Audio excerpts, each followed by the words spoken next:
Illustrated by Wesley Lowe.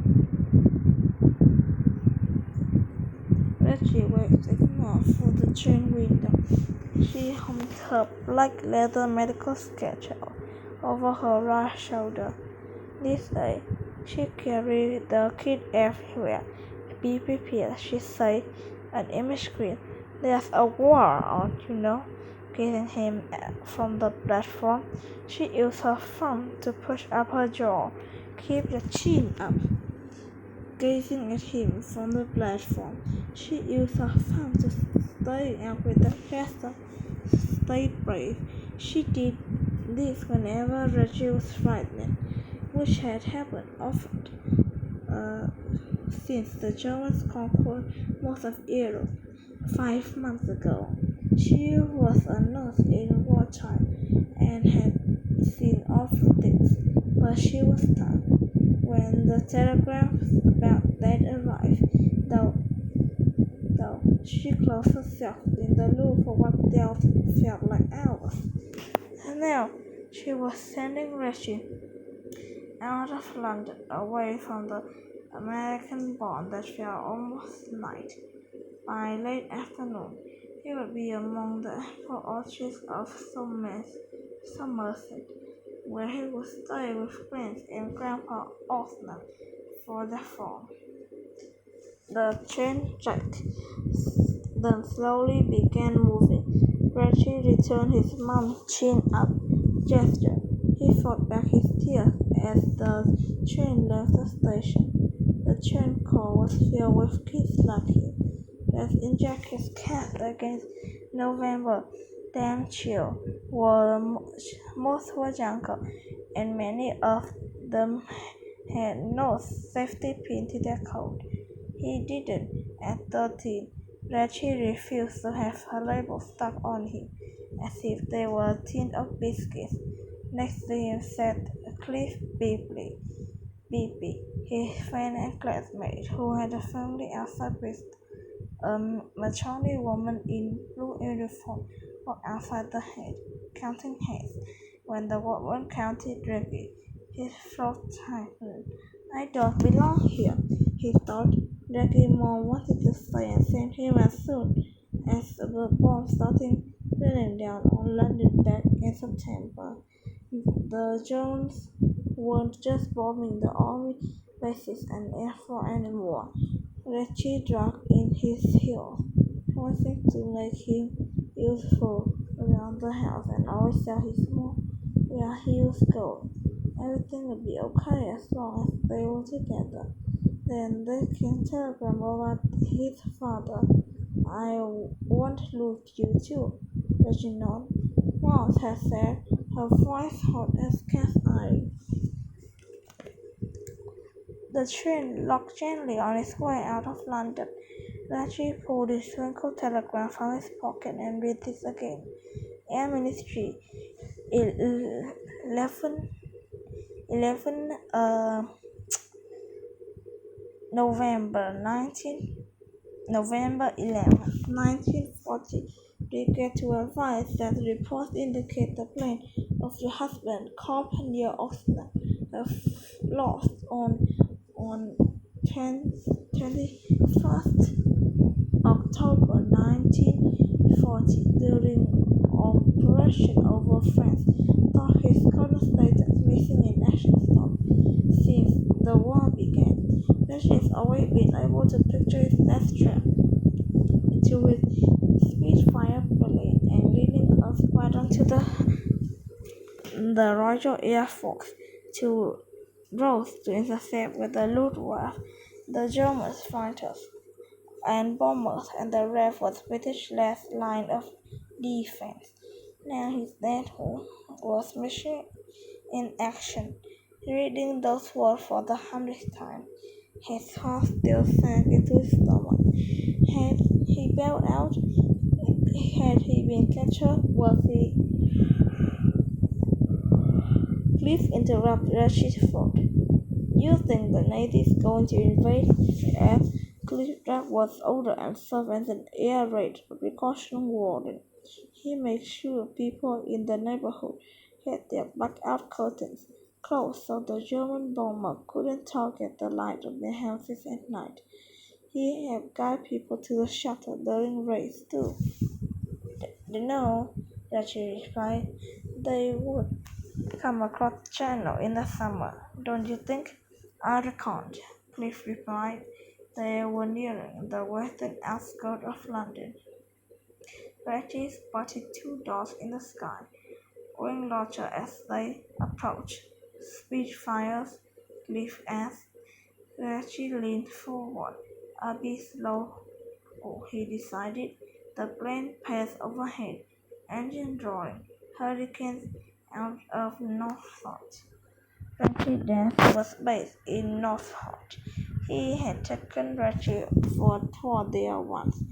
Reggie had to meet some of his dad's men and even got to sit on his plane. There was a small duck painted on his nose. Lucky duck, that's what we called them. One of them explained to Reggie. Best hand, am his wingman, Lieutenant Warren.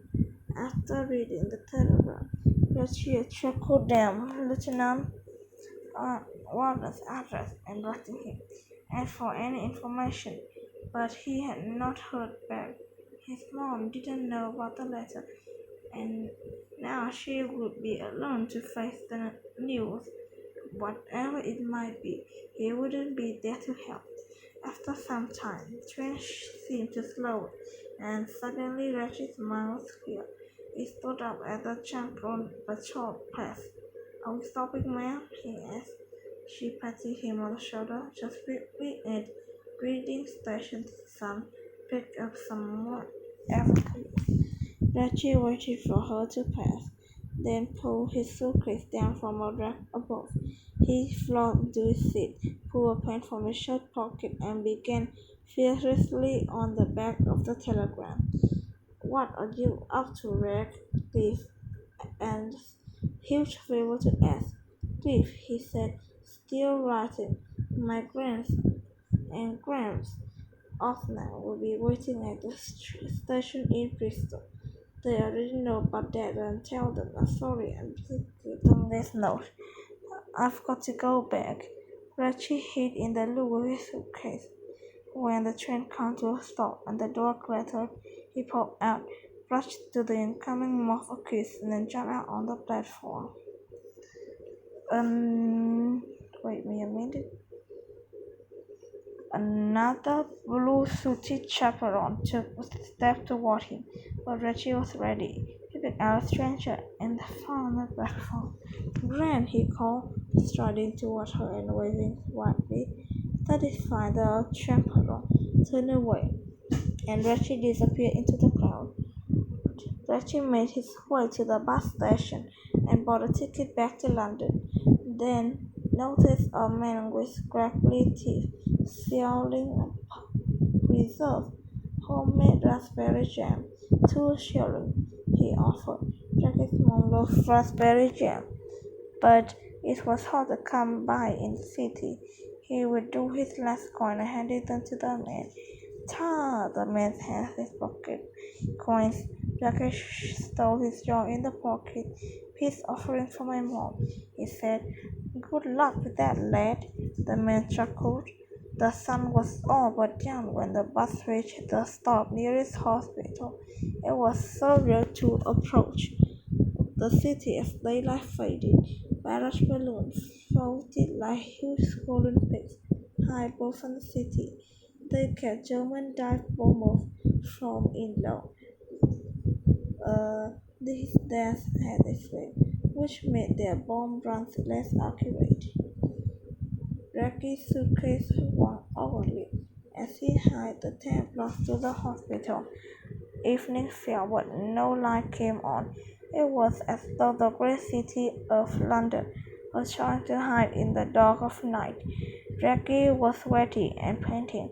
When he reached the nurse station, he dropped his suitcase with a clunk. What are you doing here, Reg? Nurse Green asked. You're supposed to be on the way to the country. Is Mom here, please? He asked, ignoring her question. Her shift ended about an hour ago, she replied. Reggie winced. It's okay if I leave the suitcase here. I get it tomorrow. If you're still alive, you raise go.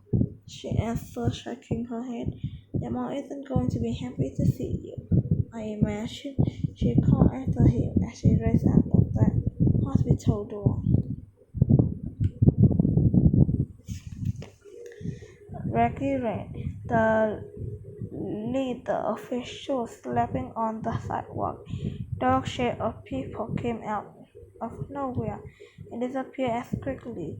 He reached the shadow of Alexandra Park, where he played many a football match before the war. Now, its grassy patches had turned to golden for the war effort. He scanned the park, still running, and then he felt his foot jerk back. He tangled a string of cherries for bean. He fell forward and hit the ground, barely catching himself.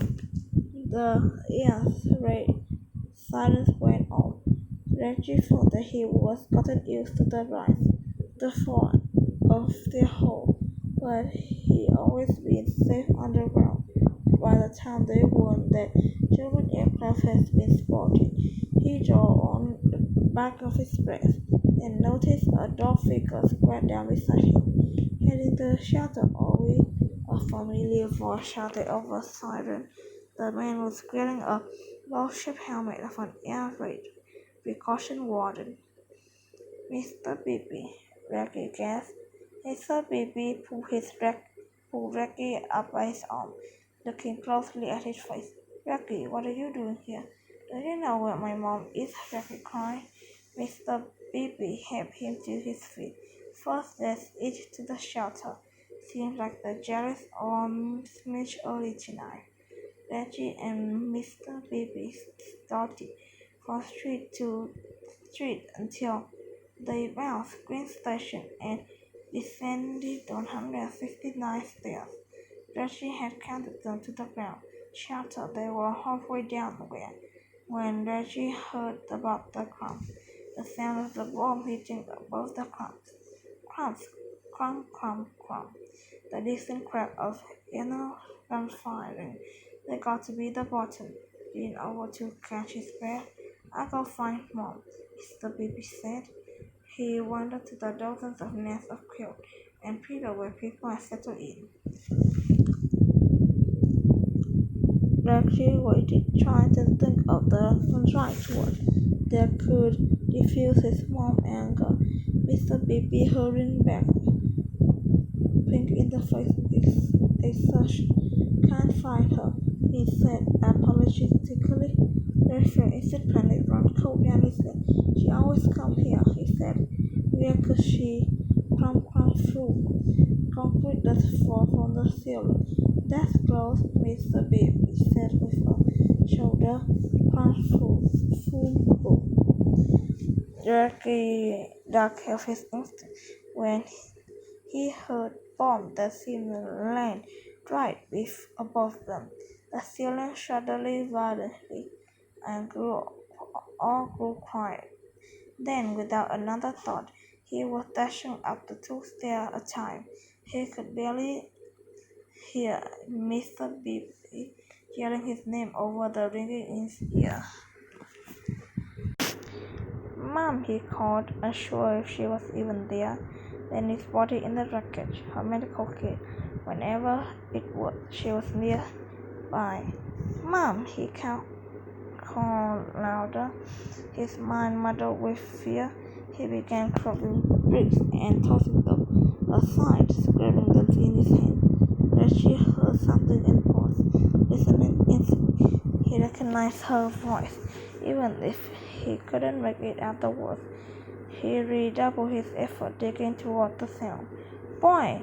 A shout came from behind Ricky. Get out of there, it's not bloody safe. That building could go at any moment. Ricky didn't bother to turn around. Keep talking, Mom. A hand came down from Jackie's shoulder. Jackie turned and caught the man in his chest. Mr. Beebe stumbled backwards onto his bottom. His clear half cut still. Jackie almost apologized, but there was no time. Mom's under there, he explained, Trying not to panic, he heard his mom's voice again. Clear now. George Beebe, is that you? In an instant, Mr. Beebe was shoulder to shoulder with Reggie pulling the rappel. They reached a flattened red door, worked it free, and there was, covered in plaster dust, Mr. Beebe shined his flashlight where she lay. Reggie gasped at the sight of the blood coating left her left leg. It's fine, she said. She reached out her arm for the hands. Leg's broken, but it hurts worse. And look, she joked. Let's get to the hospital, shall we? Jackie and Mr. Beebe gingerly helped her to the street. I fell dead asleep afterward, said he said groggily. Didn't hear the silence till I missed the baby's light. She looked at Reggie a bit wistfully, as if she heard it first time. You're supposed to be in. Oh dear, George looked confused. Reggie looked down and saw that his pocket was mere and sticky red gunk. He couldn't help laughing. Just raspberry jam, Mom. Reggie nodded. Reggie felt a gentle shake on his shoulder. Opened his eyes. Saw the white tile walls of the hospital. Remember, he fallen asleep on the bench in the hallway. His mom sat before him in a wheelchair. The white cast on her leg jutting out like a battering ram. Her face and hand were freckled with nick and cuts. Reggie sat up, gently rubbed his eye with his bandaged hand. There's someone to see us, she said softly. Only then did Reggie notice the man standing behind the light gray RAF uniform. Reggie blinked. Lieutenant Warren gave a quick salute with his right hand. His left was sling.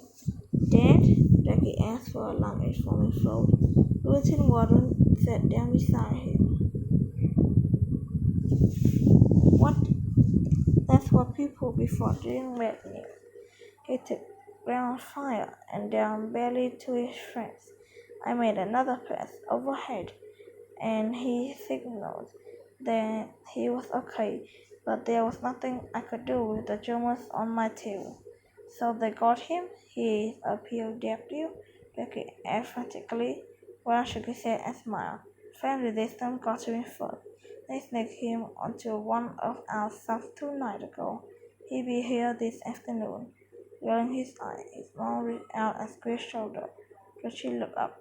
Lucky duck, he said, drying his eye on his shirtlessly. A smile cracking got Ludian warriors weather first. Luckier than ever, I should say.